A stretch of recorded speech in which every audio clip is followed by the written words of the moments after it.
I'm Sharon McCall with Whispering Fields Wellness. Today on Grace Over Grind, I'll discuss the importance of having a plan to deal with common stress triggers to reduce stress and improve work-life balance. You don't want to be figuring out what to do when you're in the heat of the moment. This episode will focus on avoiding, mitigating, or dealing with these triggers. Let's go ahead and open in prayer. Lord, thank you for bringing my dear friends to listen today. Please help them find the motivation, guidance, strategies, and tactics to reduce stress and improve work-life harmony. Help us guard our hearts. Stress can cause us to focus on negativity, pessimism, fear, or pain instead of on you. Whenever stress and overwork become too great, may we remember our limits and turn to you. Help us be wise, as there's only so many actions we can take on our own to prevent and reduce stress in our lives.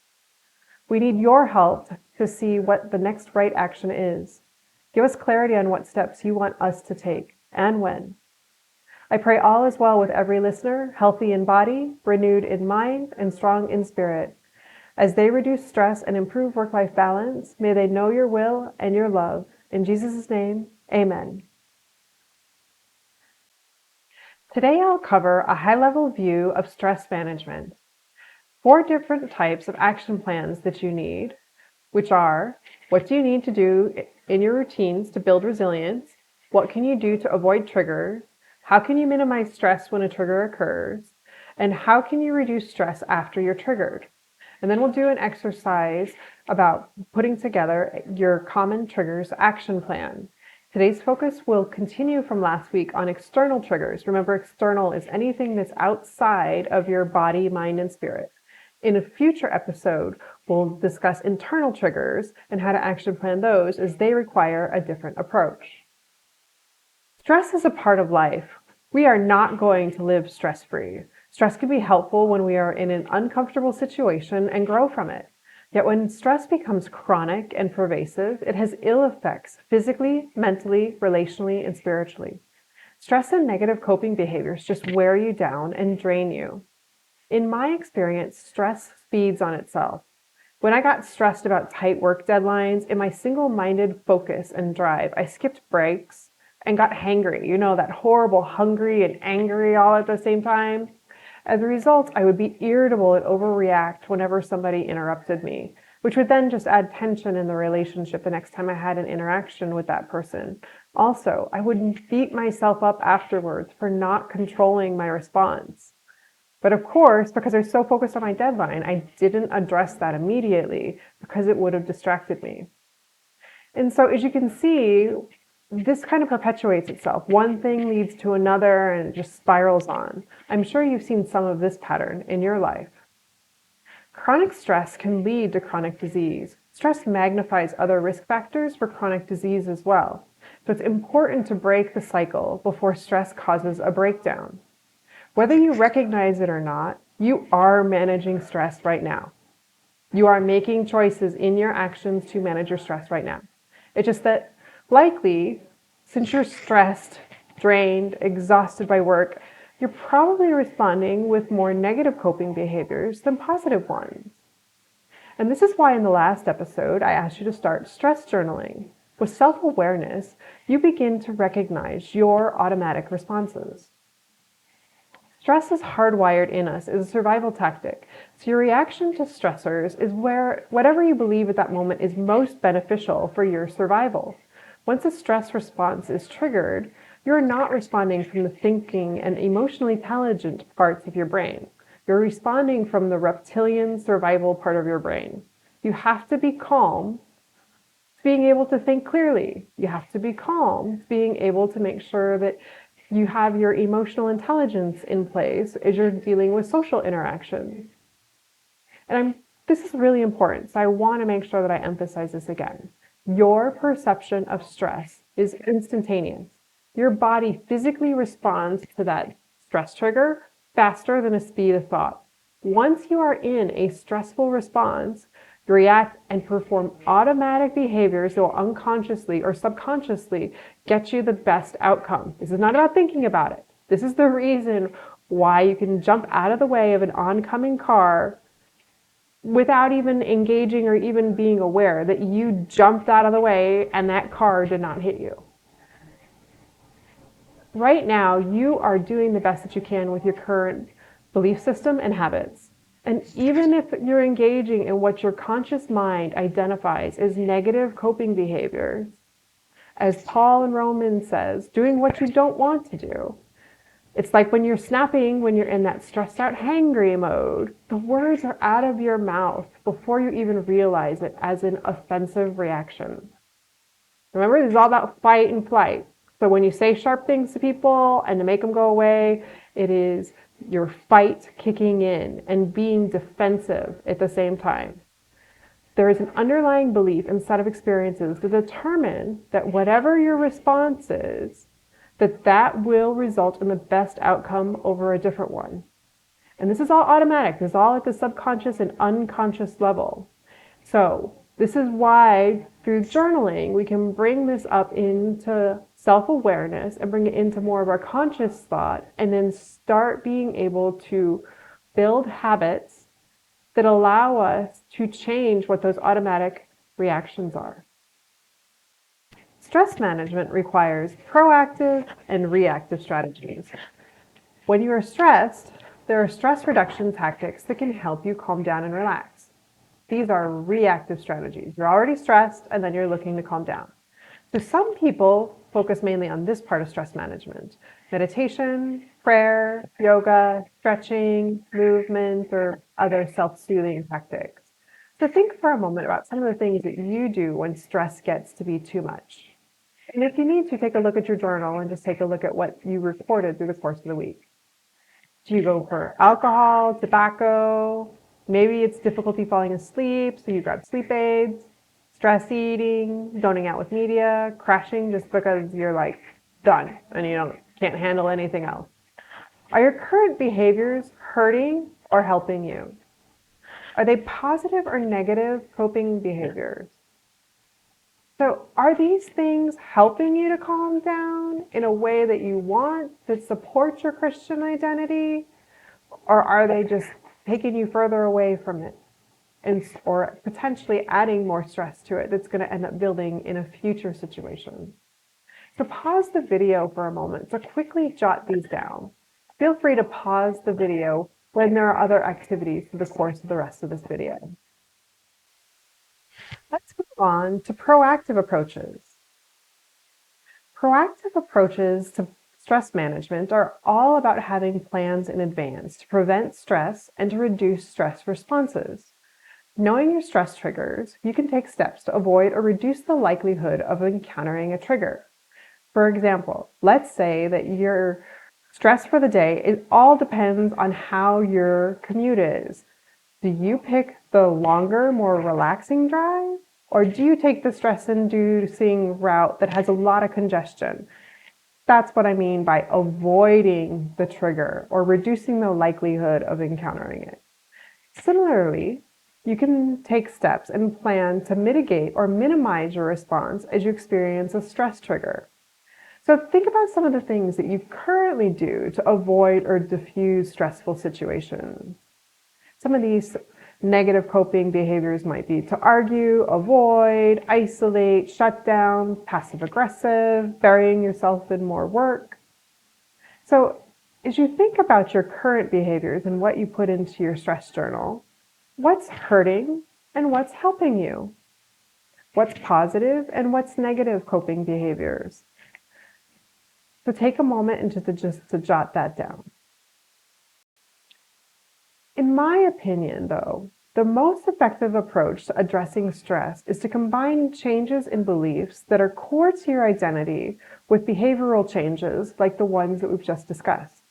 It is more than relieving the symptoms or changing the environment or making different decisions. It's about changing ourselves. In my opinion, maturing in Christian identity. Even when there is a spiritual war inside and you got the voices arguing on both sides, and when it feels like it's going on all around you, you can get to the feet of Jesus. When you can't manage, God can, and you can choose to let Him. This is why I keep bringing you back to your Christian identity. When you calm your insides, when you stop the arguing of the angel and the demon that are sitting on your shoulder, Regardless of what is happening externally, you are able to reduce stress. We can change our thoughts and behaviors when we change what we believe. Let's get deeper into today's topic, action plans to manage stress. These can be both proactive and reactive, depending on what you want to do. The first part of setting effective action plans returns to the topics of wellness toolbox and tiny habits. These are in prior episodes, so feel free to go back and review. In the first episode, you picked a Christian identity statement. What are some different routines that you can build in to your day to increase your resilience, to make it so that you've got more energy and capability to deal with whatever's thrown at you? Maybe when you went through and did the habit cloud, you already identified some. So take a look at your notes and just jot these down. And so as habits become more automatic and ingrained, you can do them without thinking. So this is part of how this helps in the stress response, because you want to start building these things in, rewarding them, getting them so hardwired that your reptilian, your survival brain will do those behaviors. So as an example, what is your current meeting prep routine?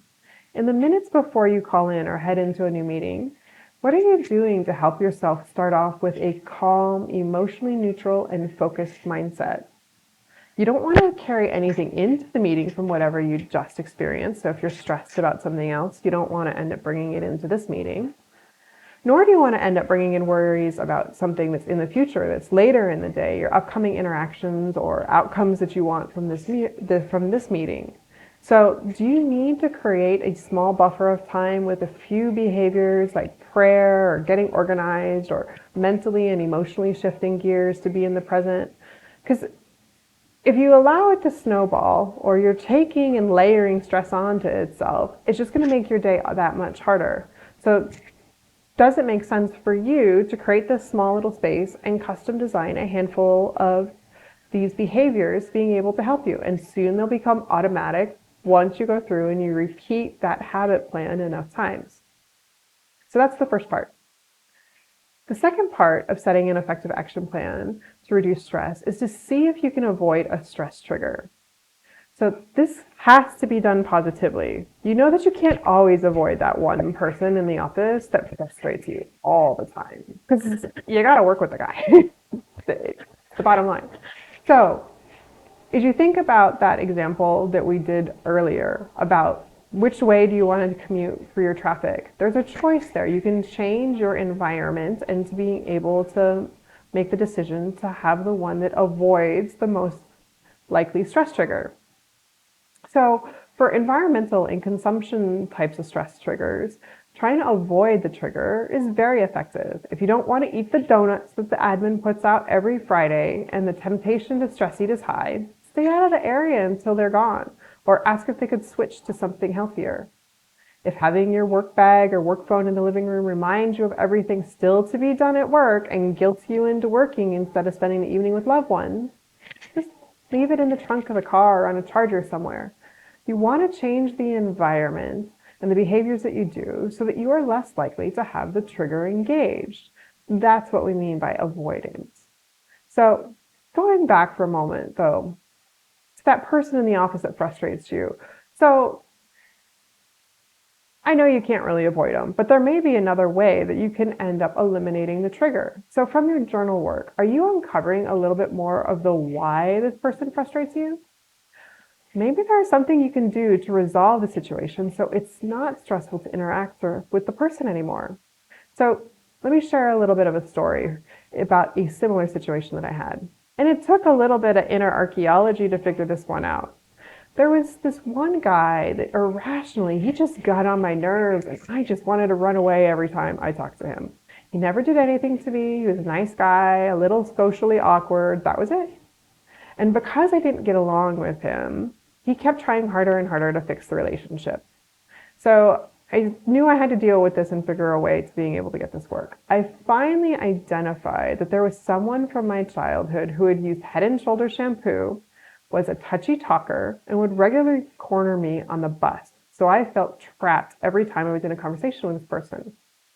I had overlaid a memory of this person from childhood onto this guy at work because of using the same shampoo and body language. Once I broke the emotional connection to the memory, I was able to have less stressful interactions with coworkers because I didn't, in my childhood part of my brain, keep thinking that this was that same guy from childhood. This was a different person. I'm at a very different stage in my life and able to handle it. And so we were able to repair our relationship. So this is another way that you can end up avoiding a stress trigger because you get to the root of the issue and it's done. It's broken. Now let's move on to the third part.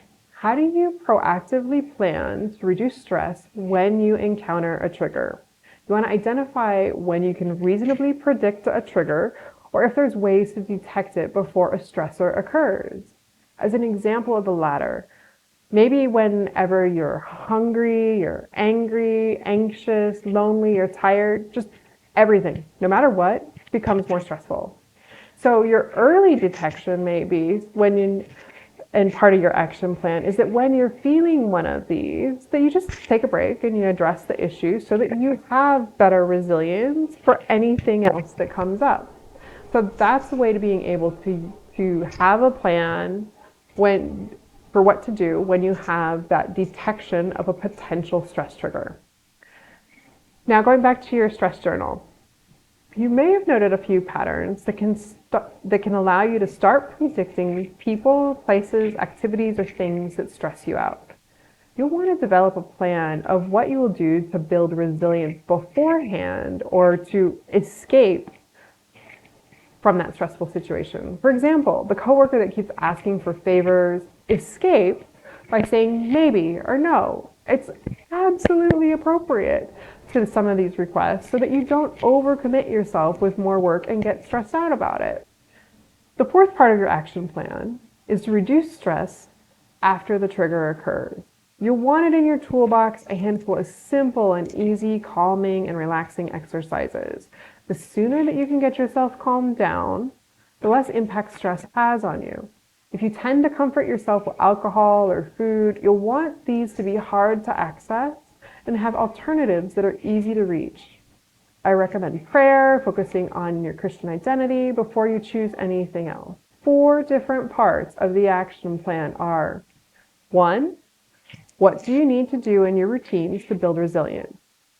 2, what can you do to avoid triggers? 3, how can you minimize stress when a trigger occurs or to being able to detect that stress sooner and being able to take action?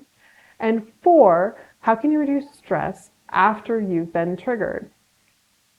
So those are the 4 points that we ended up covering today. All of these parts of your action plan can be addressed through tiny habits. Besides addressing the triggers, you can also adapt any negative coping behaviors that you identify in your patterns to positive ones. You see how all of these things are coming together? You use your Christian identity to being able to keep you on the right track, to know what are positive coping behaviors, what it is that you want to do, what is going to end up benefiting you to reduce stress and improve your work-life harmony. Habits. These are the action plans that you put into place to make the improvements in your life. You plant these little seeds and you let them grow and to transform you. And through these action plans, through this self-awareness, you're going to end up continuing to add and to identify more things for you to be able to improve upon to have that transformation. Let's go through a short exercise pulling all of this information together. By now you should have a lot of notes and observations from what you put in the journal to some of the questions that were asked today. So let's walk through an exercise using your daily stress journal with the weekly review on cultivating positive growth. This is available for download from the link in the description. Once you have a few days of entries in finding weeds, you want to find patterns. Just pick one, any pattern that you see. There are a few questions on the worksheet to help you explore this further and see where you can make changes. You want to capture learnings in your journal. You want to look at the situation, your perception, thoughts, feelings, sensations, reactions, and impacts on others. For each of these, you want to assess each element to see where you can and want to grow. So when I say each element, I mean your perceptions, your thoughts, your feelings, your sensations, reactions, and the impact on others. and keep coming back to your Christian identity. Use the exercise that we did the first week. Christ-like behavior compared to a bad day, an okay day, and a good day if needed to help you get some ideas and more perspective. As you identify the area of growth that will help you reduce stress and improve work-life harmony, you want to put that into the habit creation activity from 2 weeks ago. What habit cloud do you want to build? As you mind map each of the potential behaviors to build that habit or routine, keep in mind the 4 different parts of your stress prevention and reduction action plan. So this is a combination of proactive and reactive strategies. Then you want to go through the rest of the steps to design and implement your habit.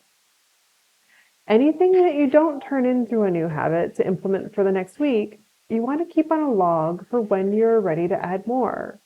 And don't overwhelm yourself. You already have so little time and energy because of how stressed out you are. It took years to get to today, and you're not going to solve it overnight unless God grants you the ability to stay calm in the face of any stressor. You never know what miracle He can end up giving you. This is the basic weekly process that underpins stress recovery.